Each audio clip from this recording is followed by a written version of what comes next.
Hidouche fait maison. Parlons du Hémet. La Torah nous parle de deux frères, Moshe et Aaron.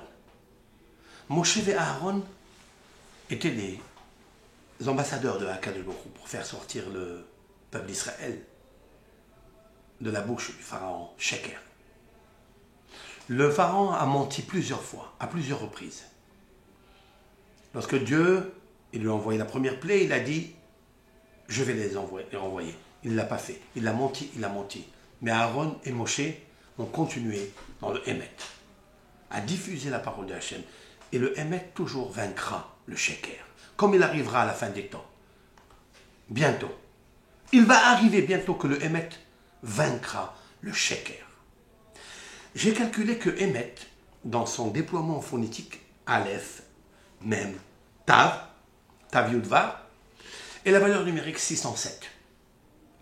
Ça veut dire en fait, il a le Sheker, c'est 600.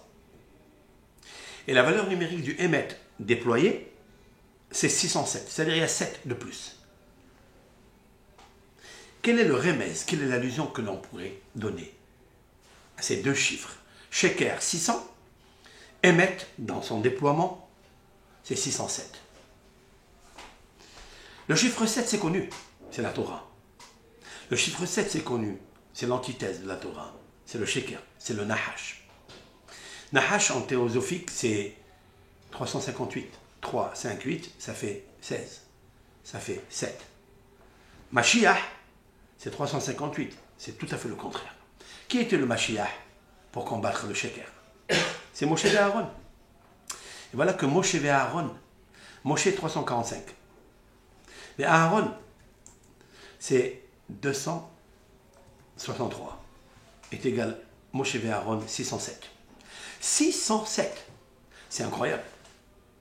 Ça veut dire que Moshe et Aaron, c'est le Hémet. Lorsqu'on dit Moshe et Aaron, dans la Bible, c'est impossible. Si on calcule des millionièmes, des milliardièmes, on ne peut pas trouver une synchronicité aussi pure, c'est authentique que cela. Que le mot Hémet, Aleph, Mem et Tav, Tav Yud Vav, qui est la valeur numérique 607, donne la valeur numérique de Moshe et Aaron. Qu'est-ce que je fais avec ça? Avec ça, je dois avoir toujours dans ma bouche le Hémet. Si on fait attention, comme Moshe et Aaron,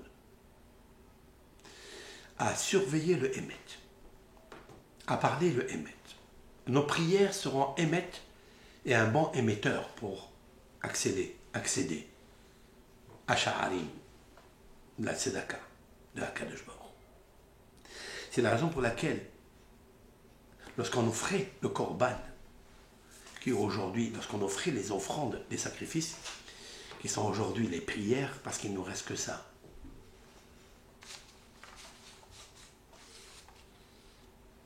Il ne nous reste que la prière. Comme il est marqué, Unchalema farim sefatenu. Aujourd'hui, on ne peut pas payer un korban, un sacrifice pour l'amener au Beth Amikdash, il n'y en a pas. Alors comment on le fait?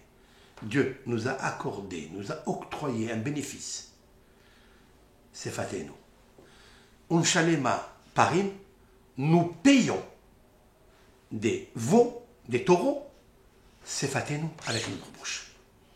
C'est pas extraordinaire? C'est pas la plus grande tzedaka qu'on nous a faite? De prier, c'est une tzedaka, mais il faut être aussi exaucé. C'est l'essentiel. Dans le Korban, il est marqué Ishe Reach Nihoach Lashem.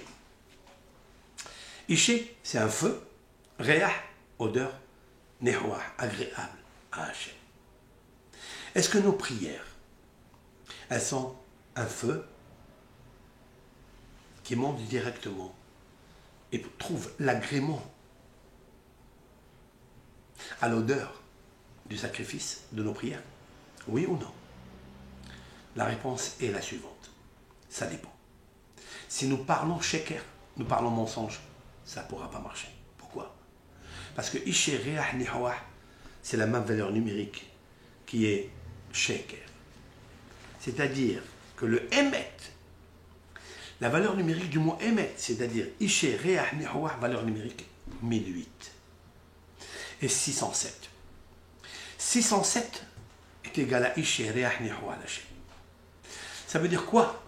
Ça veut dire que si quelqu'un il parle emet, mais dans sa plénitude, dans son déploiement phonétique, c'est-à-dire entièrement, bimilouille, et qu'il ne dit pas une lettre de mensonge, c'est sûr et certain que ses prières montent comme un feu avec une odeur agréable. Il est exaucé. Voilà donc un petit hidouche en ce vendredi.